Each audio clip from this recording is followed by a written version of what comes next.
The Frog Prince. Princess Poppy was furious. "I won't marry him, Daddy," she said. "He's smelly and smug and slimier than a frog."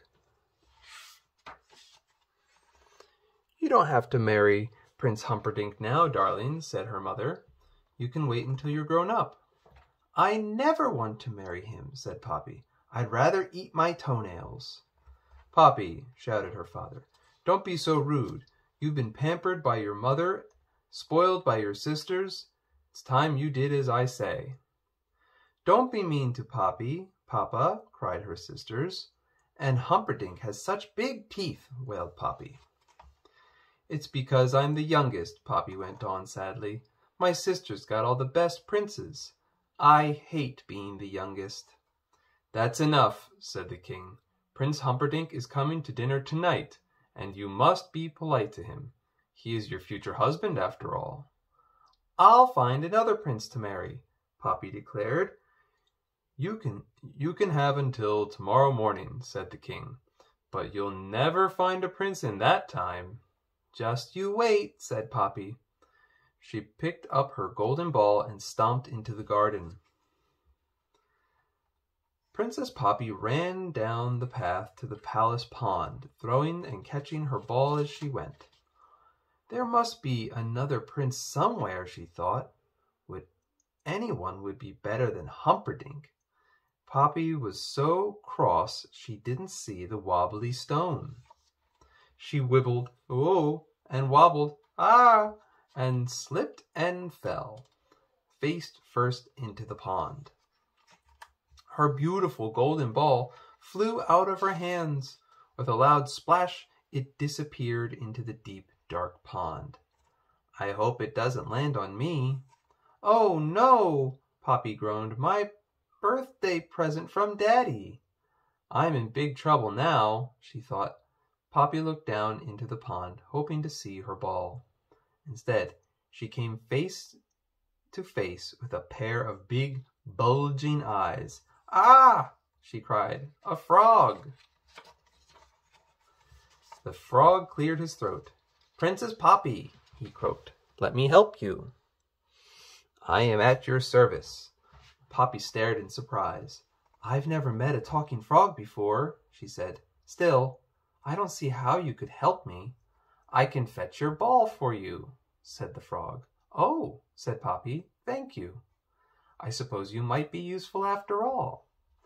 "But you must promise me something first," he added. "Anything, anything," agreed Poppy.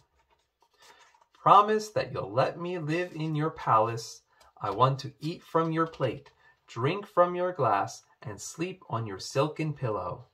Yuck. "In your dreams," thought Poppy. But out loud she said, "I promise." Frog to the rescue. The frog pushed down on his feet, leaped up with his legs, and plunged into the pond. Princess Poppy waited. Suddenly, in the deep blue water, she saw a glimmer of gold. Ta-da! The frog rose out of the pond. Above his head, he held the golden ball. "Hooray!" shouted Poppy. She snatched up the ball and raced back to the palace. "Hey!" the frog called after her. "What about your promise?" But Poppy was already too far away to hear. The frog hopped as fast as he could, but he couldn't catch up with Poppy. "Wait for me!" Into the palace. Poppy arrived back in time to change for dinner. "Hurry up, Poppy. I'm coming." She had to sit next to Prince Humperdinck, who smelled of cabbage. "Greetings, Princess Poppy."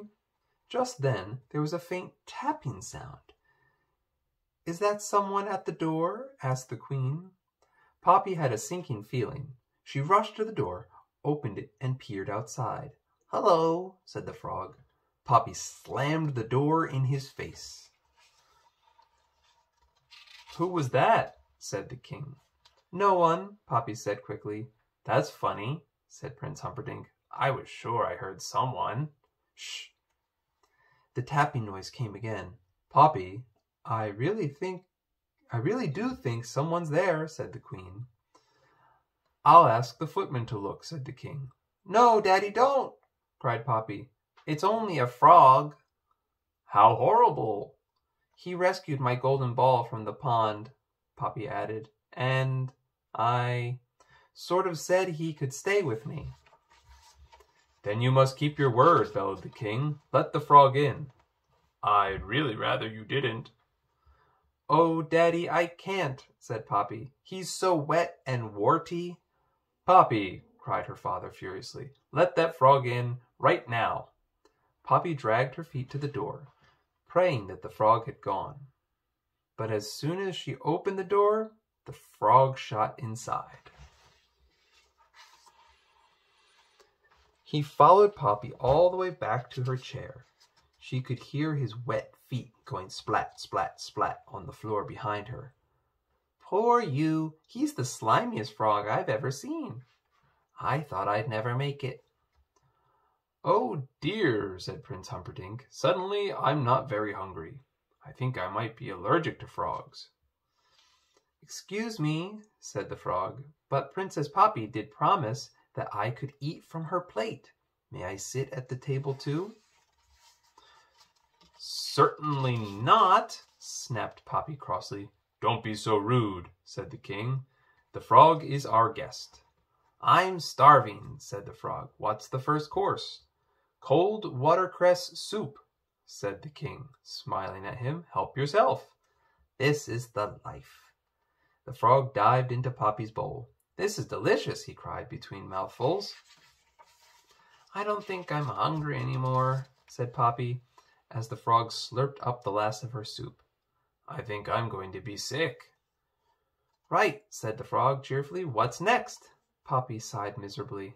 What is the second course? She asked the maid. The maid began nervously.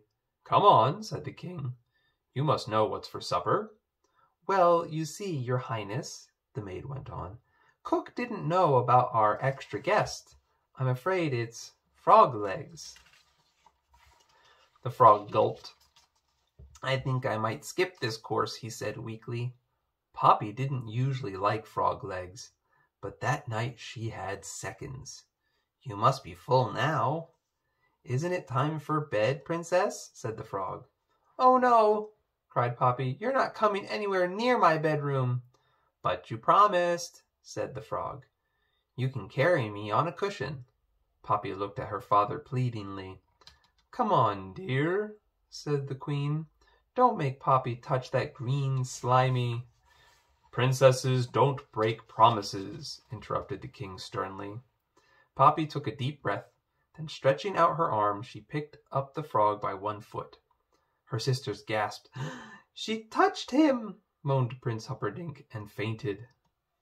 The Frog Prince. Poppy dropped the frog in the darkest, most distant corner of her room before climbing into bed.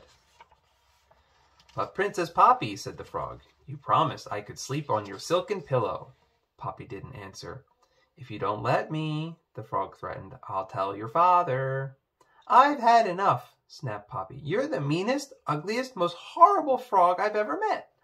What's more, she added, if you mention my promise one more time, I'll throw you out of the window. No, you won't, said the frog. You wouldn't dare. Your promise. I do dare, said Poppy. In a fury, she strode over to the frog, picked him up, and threw him out of her window.